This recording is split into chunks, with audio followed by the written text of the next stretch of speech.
হজরত ঈসা আলাইহিসসালামকে আল্লাহ তাআলা কেন আসমানে উঠিয়ে নিয়েছেন, আজ আমরা সে সম্পর্কে জানব। হজরত মরিয়াম আলাইহিসসালাম এবং তার পুত্র হজরত ঈসা আলাইহিসসালাম একটি কুঠিরে বসবাস করতেন।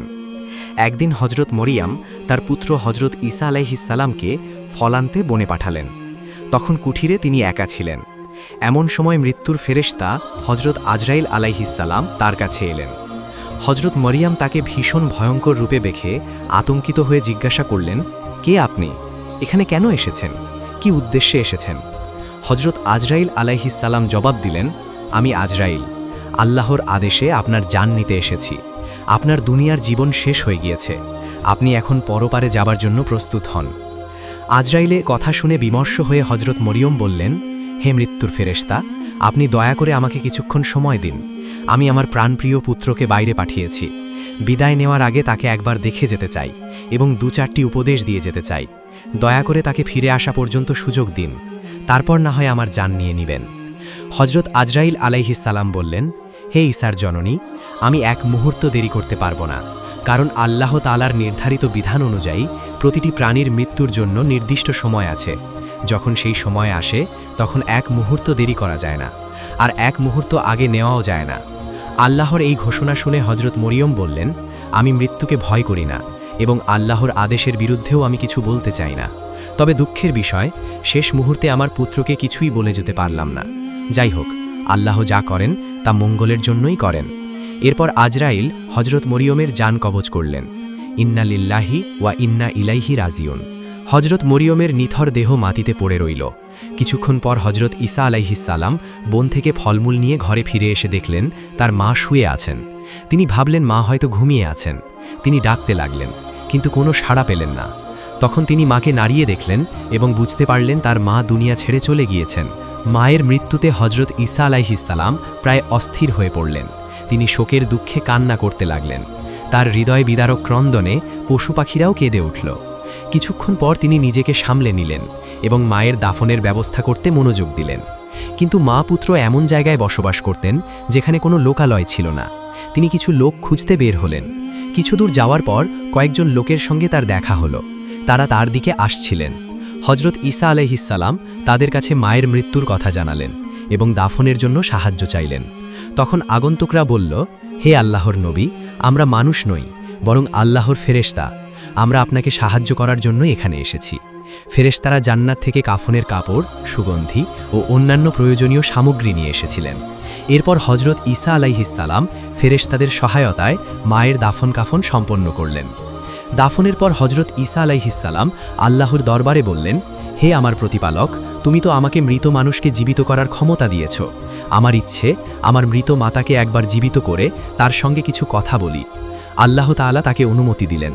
তখন হজরত ঈসা আলাইহিসসালাম কুম বি ইজনিল্লাহ বলে তার মাতাকে জীবিত করলেন এবং জিজ্ঞেস করলেন, হে আমার জননী, পৃথিবীতে কোন সময়টি আপনার কাছে সবচেয়ে কষ্টকর মনে হয়েছিল?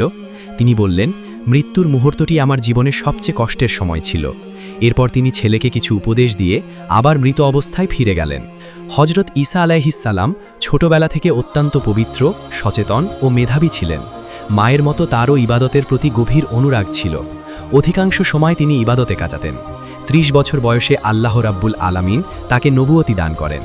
একদিন আল্লাহ তাআলা ফেরেশতাদেরকে পাঠালেন হজরত ঈসা আলাইহিসসালামের কাছে এবং বললেন, আল্লাহ তাআলা তোমাকে বলেছেন লোকদের ইসলামের পথে দাওয়াত দেওয়ার জন্য। এরপর তিনি গ্রামে গ্রামে ঘুরে ঘুরে লোকদের ইসলামের দাওয়াত দিতে লাগলেন। ঈসা আলাইহিসসালাম অবিবাহিত ছিলেন। যেখানে রাত হতো সেখানেই তিনি রাত যাপন করতেন, আবার সকালে নিজের কাজে বেরিয়ে যেতেন। একদিন বিশাল জনতা তার পেছনে ছুটতে লাগল। তিনি একটি ছোট পাহাড়ের চূড়ায় উঠে লোকদের উপদেশ দিয়ে বললেন, কল্যাণ হোক তার যার অন্তর পবিত্র। তোমরা হয়তো শুনেছ, আমি পূর্ব থেকে বলে এসেছি, কেউ কাউকে হত্যা করো না। যে হত্যা করবে সে অবশ্যই শাস্তিযোগ্য। আমি তোমাদের আরও জানাচ্ছি, যে ব্যক্তি অন্যায়ভাবে তার ভাইয়ের প্রতি রাগান্বিত হবে সেও শাস্তিযোগ্য। তোমরা শুনে থাকবে, আমি তোমাদের বলতে চাই, যে ব্যক্তি খারাপ উদ্দেশ্যে কোনো নারীর দিকে তাকাবে সে তার অন্তরে ব্যভিচার করল। তিনি আরও বললেন, তোমরা আরও শুনে থাকবে যে বলা হয়েছে মিথ্যা শপথ করবে না। তোমরা শপথ করলে অবশ্যই তা আল্লাহর জন্য পূরণ করবে। আমি তোমাদের আরও বলছি, তোমরা কখনো মিথ্যা শপথ করবে না। তোমরা হয়তো শুনে থাকবে যে বলা হয়েছে চোখের বদলে চোখ, দাঁতের বদলে দাঁত। কিন্তু আমি তোমাদের বলছি, অসৎ লোকদের প্রতিশোধ নেওয়ার চেষ্টা করো না, বরং কেউ যদি তোমার ডান গালে আঘাত করে তাহলে তুমি তার দিকে তোমার বাম গালও ফেরাও। কেউ তোমার কাছে কিছু চাইলে যদি তোমার সামর্থ্য থাকে তবে তাকে দিও। কেউ তোমার কাছে ঋণ চাইলে তাকে বিমুখ করো না। তোমরা শুনে থাকবে, তোমাদের বলা হয়েছে প্রতিবেশীর সঙ্গে ভালো ব্যবহার করবে এবং শত্রুর সঙ্গে শত্রুতা করবে। কিন্তু আমি তোমাদের বলছি, শত্রুর সঙ্গেও ভালো ব্যবহার করো এবং যারা তোমাকে অন্যায়ভাবে কষ্ট দেয় তাদের জন্য দোয়া করো। তবে সাবধান, লোক দেখানোর জন্য ভালো কাজ করো না, এবং যখন দোয়া করবে তখনও লোক দেখানোর উদ্দেশ্যে করবে না। দরজা বন্ধ করে গোপনে আল্লাহর কাছে প্রার্থনা করো। আর যখন তোমরা রোজা রাখবে তখন লোক দেখানোর জন্য মুখ বিষণ্ণ করবে না, বরং মাথায় তেল দিও, হাত মুখ পরিষ্কার করো। তোমরা জেনে রেখো, শুধু নিজে চিন্তা করো না কি খাবে, কি পান করবে। আগামী দিনের চিন্তা করো না, কারণ প্রতিদিন নিজ দায়িত্ব পালন করবে। কারো বদনাম করো না, তাহলে কেউ তোমারও বদনাম করবে না। আল্লাহর কাছে যা চাওয়ার ইচ্ছা করো তিনি দিবেন। যে কিছু খোঁজে সে তা পাবে, আর যে দরজা খুলতে চায় তার জন্য দরজা খোলা হবে। আরও জেনে রেখো, ভালো গাছ ভালো ফল দেয়, খারাপ গাছ ভালো ফল দিতে পারে না। যে গাছ ভালো ফল দেয় না সেটি কেটে আগুনে জ্বালিয়ে দাও। হজরত মরিয়ম আলাইহির ইন্তেকালের বেশ কিছুদিন পরে ইসলাম প্রচারের উদ্দেশ্যে হজরত ঈসা আলাইহি পুরাতন বাইতুল মুকাদ্দাসে আসলেন। তিনি সেখানকার ইহুদি সম্প্রদায়কে সত্য ধর্মের দিকে আহ্বান করলেন। কিন্তু ঈসা আলাইহির কথা শুনে ক্ষেপে গেল তারা। এক ইহুদি তাকে নানা অশ্লীল ভাষায় গালাগালি করতে থাকে। যখন ইহুদিরা সকলে তার বিরুদ্ধে কথা বলতে থাকে, তখন হাওয়ারি নামক এক সম্প্রদায়ের কিছু লোক বলল, হে ঈসা নবী, আমরা আপনাকে নবী হিসেবে মানি, আমরা ইসলাম ধর্ম গ্রহণ করতে চাই। তখন হাওয়ারিদের কিছু লোক ইসলাম ধর্ম গ্রহণ করল। হজরত ঈসা আলাইহি বহু উপদেশ দিয়েও যখন ইহুদি সম্প্রদায় ও তার আত্মীয় স্বজনদের ইসলামের দিকে আনতে পারলেন না, তখন তিনি গভীর চিন্তায় মগ্ন হয়ে পড়লেন। এতে তিনি তাদের শত্রুতে পরিণত হলেন। তখন তিনি হাওয়ারিদের বললেন, তোমরা যেমন কাপড় পরিষ্কার করো, তেমনি আল্লাহর প্রতি সত্যিকারের ঈমান এনে নিজেদের অন্তরের পাপ দূর করে পরিশুদ্ধ করো, তাহলে তোমরা আল্লাহর প্রিয় বান্দা হতে পারবে। এরপর হজরত ঈসা আলাইহি তার অনুসারীদের নিয়ে নাসিবিন শহরের উদ্দেশ্যে ইসলাম প্রচার করার জন্য রওনা হয়ে গেলেন। যথাসময়ে তিনি উক্ত শহরের নিকটে পৌঁছে তার অনুসারীদের লক্ষ্য করে বললেন, তোমাদের মধ্যে এমন কে আছে যার ঈমান দৃঢ় এবং যে রাজ্যের ভেতর গিয়ে ঘোষণা করতে পারবে আল্লাহর নবী হজরত ঈসা আলাইহি আগমন করেছেন?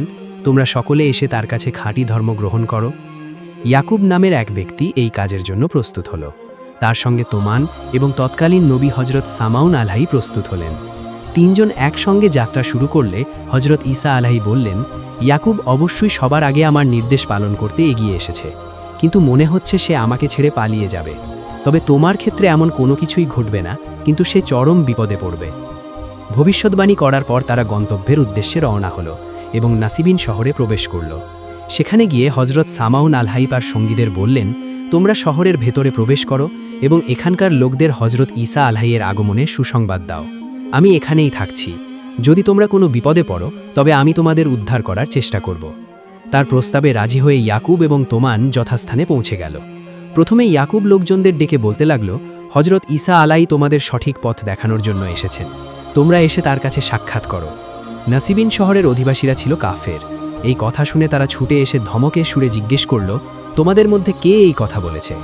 ইয়াকুব ভয়ে অস্থির হয়ে পড়ল এবং নিজেকে বাঁচাতে তোমানের দিকে ইঙ্গিত করে বলল, এই লোকটি এসব কথা বলেছে, আমি কোনো কিছুই বলিনি। লোকেরা তোমানকে ধরে বাদশার সামনে হাজির করল। বাদশা খবর শুনে বলল, একজন সাধারণ মানুষকে তোমরা কিভাবে আল্লাহর নবী বলছো? এ কথা আর কখনো বলবে না, আর যদি স্বীকার করো যে এ কথা আর বলবে না তাহলে তোমাকে ক্ষমা করা হবে, কিন্তু যদি তা না করো তবে কঠোর শাস্তি ভোগ করতে হবে। তোমান বাদশার কথায় একটুও ভীত না হয়ে বললেন, বাদশাহ, তুমি আমার যা ইচ্ছে করতে পারো, কিন্তু আমি কখনোই আমার বিশ্বাস থেকে ফিরে আসব না। বাদশা রেগে গিয়ে আদেশ দিল, এর চোখ উপড়ে ফেলো, হাত পা কেটে জঘন্য স্থানে ফেলে দাও। বাদশার এই নির্দেশ কার্যকর হলে হজরত সামাউন খবর পেয়ে বাদশার দরবারে উপস্থিত হলেন এবং বললেন, জাহাপনা, আপনি যদি অনুমতি দেন তাহলে আমি তোমানের সঙ্গে কথা বলে শুনে আসি সে হজরত ঈসা আলাইহি সম্পর্কে আর কি বলে। বাদশাহ অনুমতি দিলেন। সামাউন তোমানের কাছে গেলেন এবং বললেন, তুমি যে ঈসাকে আল্লাহর নবী বলছো, তার কি কোনো নিদর্শন আছে যা দেখলে তার নবুয়তের ব্যাপারে আমাদের সন্দেহ দূর হবে? তোমান বলল, তার অলৌকিক ক্ষমতার ফলে অন্ধ, পঙ্গু ও অন্যান্য জটিল রোগে আক্রান্ত ব্যক্তিরা আরোগ্য লাভ করতে পারে। সামাউন বললেন, এমন কাজ তো চিকিৎসকেরাও করে থাকেন, অন্য কোনো নিদর্শন থাকলে বলো। তোমান বলল, লোকজন ঘরে কি লুকিয়ে রেখেছে, তারা কি খায়, হজরত ঈসা আলাই বাইরে বসে তা বলে দিতে পারেন। সামাউন বললেন, কিছু দক্ষ গণকও এমন অনুসন্ধান করতে পারে, এটি নবুয়তের নিদর্শন নয়, অন্য কিছু নিদর্শন থাকলে বলো। তোমান বলল, হজরত ঈসা আলাহি মাটি দিয়ে পাখি তৈরি করে তাতে ফুঁক দিলে তা জীবিত হয়ে উড়ে বেড়ায়। সামাউন বললেন, কিছু জাদুকরও এমন করে দেখাতে পারে, যদি অন্য কোনো অলৌকিক ঘটনা থাকে তবে তা বলতে পারো। তোমান বলল, হজরত ঈসা আলাহি আল্লাহর আদেশে মৃত ব্যক্তিকে জীবন দান করতে পারেন। এই কথা শুনে সামাউন বাদশার কাছে ফিরে গিয়ে বললেন, তোমান আমাকে হজরত ঈসা আলাহিয়ের এসব অলৌকিক ক্ষমতার কথা বলেছে, এমনকি তিনি আল্লাহর হুকুমে মৃত ব্যক্তিকেও জীবন দান করতে পারেন। এ কথা সত্য হলে নিশ্চয়ই তিনি আল্লাহর নবী, তাতে আর কোনো সন্দেহের অবকাশ নেই। তখন বাদশাহ বললেন, ঈসাকে আমার দরবারে নিয়ে এসো, যদি দেখা যায় যে সত্যিই সে মৃত ব্যক্তিকে জীবিত করতে পারে তাহলে আমি তাকে সত্য নবী হিসেবে মেনে নেব। হজরত সামাউন আলাহি তখন হজরত ঈসা আলাহিয়ের কাছে গেলেন এবং তাকে নিয়ে বাদশার দরবারের উদ্দেশ্যে রওনা হলেন। পথে তিনি বললেন, হে আল্লাহর নবী, আপনাদের সব মুজেজার কথা বাদশার কাছে বলা হয়েছে, সেগুলি অবশ্যই তার সামনে দেখাতে হবে, নতবা আপনাকেও আমাকে হত্যা করতে পারে। হজরত ঈসা আলাহি তোমানের কাছে গেলেন এবং আল্লাহর নাম নিয়ে হাত দিয়ে তোমানের হাত পা ও চোখ স্পর্শ করলেন। সঙ্গে সঙ্গে তার কাটা হাত পা ও উপড়ে ফেলা চোখ আগের মতো ঠিক হয়ে গেল। এরপর হজরত ঈসা আলাহি সামাউনের সঙ্গে বাদশার দরবারে এলেন। সেখানে তিনি একে একে সব অলৌকিক নিদর্শন প্রদর্শন করলেন। নাসিবিন শহরের অসংখ্য রোগীকে তিনি মুহূর্তের মধ্যে সুস্থ করে দিলেন। এরপর দরবারের লোকেরা বলল, এ পর্যন্ত আমরা যা দেখেছি তা কোনো দক্ষ জাদুকরও করতে পারে, কিন্তু তারা কোনো মৃত মানুষকে জীবিত করতে পারে না, তুমি কি তা করতে পারবে? হজরত ঈসা আলাহি বললেন, আল্লাহর হুকুম হলে আমি তাও করতে পারবো। তখন তারা সবাই হজরত ঈসা আলাহিকে নিয়ে একটি পুরনো কবরস্থানে গেলেন। সেখানে নবী নূহ আলাহিয়ের পুত্র সামের কবর ছিল। লোকেরা বলল, এই কবরে মৃত ব্যক্তিকে জীবিত করে দেখাও। হজরত ঈসা আলাইহিসসালাম কবরের কাছে গিয়ে প্রথমে 2 রাকাত নামাজ আদায় করলেন, তারপর মুনাজাত করলেন। মুনাজাত শেষ করা মাত্রই কবরটি ফেটে গেল এবং ভেতর থেকে চুল দাড়িওয়ালা একজন লোক বেরিয়ে এলেন।